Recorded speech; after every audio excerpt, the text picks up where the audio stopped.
Road પ્રકારના lightning એરેસ્ટરની મર્યાદાઓ જણાવો. તો રોડ પ્રકારનું લાઇટનિંગ એરેસ્ટર એ સૌથી જૂનામાં જૂની પ્રકારની એક લાઇટનિંગ પ્રોટેક્શનની વ્યવસ્થા છે.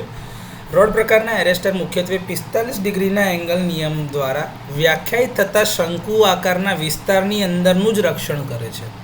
તો જો કોઈ કન્સ્ટ્રક્શન અથવા તો સ્ટ્રક્ચર કે ઇક્વિપમેન્ટ આ ઝોનની બહાર હોય તો તેઓ વીજળીના ત્રાટકવા સામે સંવેદનશીલ રહે છે, મતલબ કે એનું જોખમ રહે છે.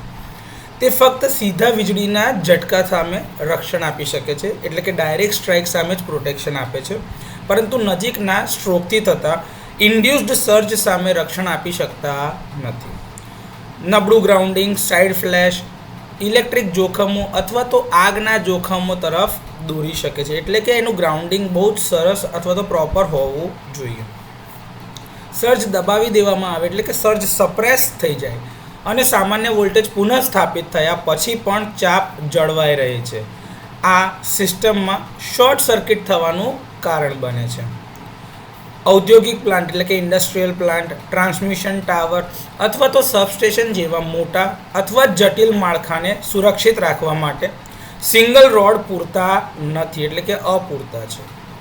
કાટ લાગવો, મિકેનિકલ ડેમેજ એટલે કે યાંત્રિક નુકસાન અને નબળું ઇન્સ્ટોલેશન સમય જતાં તેની કાર્યક્ષમતા ઘટાડી શકે છે. ચાપની ગરમીને કારણે એટલે કે આર્કની હીટના કારણે રોડ ઓગળી શકે છે. તો રોડ પ્રકારના લાઇટનિંગ એરેસ્ટરની આ થોડીક મર્યાદાઓ છે.